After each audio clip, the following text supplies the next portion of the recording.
The trial comes at a time when much of Minneapolis is on edge after a summer of unrest, and one part of the city has been significantly transformed.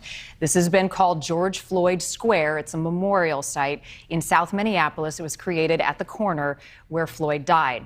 Community members set up a makeshift barricade to block traffic.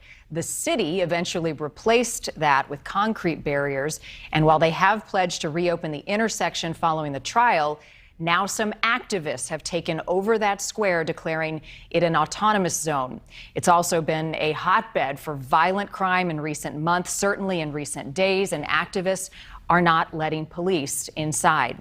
Earlier this week, our News Nation reporter Brian Enton went to the outskirts of that George Floyd Square, where he was confronted and then threatened by two people inside the zone.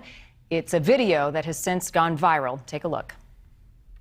This area behind me is the George Floyd Memorial. This is where George Floyd was killed back in May. Take a look. These barricades have been set up by protesters and supporters of the movement. They don't allow anyone in, not even the police. It's called an autonomous zone. And you're going to be in a bad situation here in a second. Oh, I thought if we were on this side of the barricade. No, you're going to be in a bad situation in a second. What do you mean by because bad you've been called out situation? for what you are and you need to get out of here. Please go. You know what you are. You need to get in your car and go. We're just media. I don't give a who you are. You've been called out for who you are. You need to get in your car and go. Okay. Brian Enton joins us tonight to talk about this encounter. Brian, walk us through exactly what was happening. We could partially hear what was said.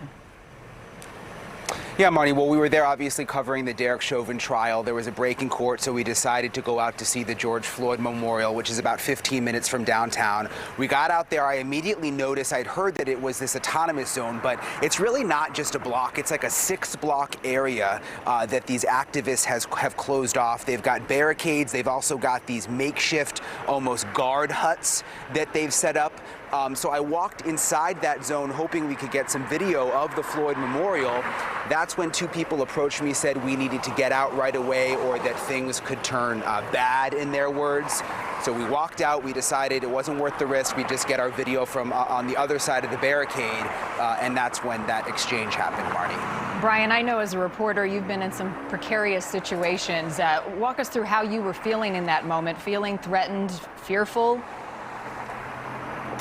Yeah, I mean, I felt like we had a right to be there, and obviously we did. It's a public street, it's a public area, it's a neighborhood, and I was frustrated that they were trying to kick us out.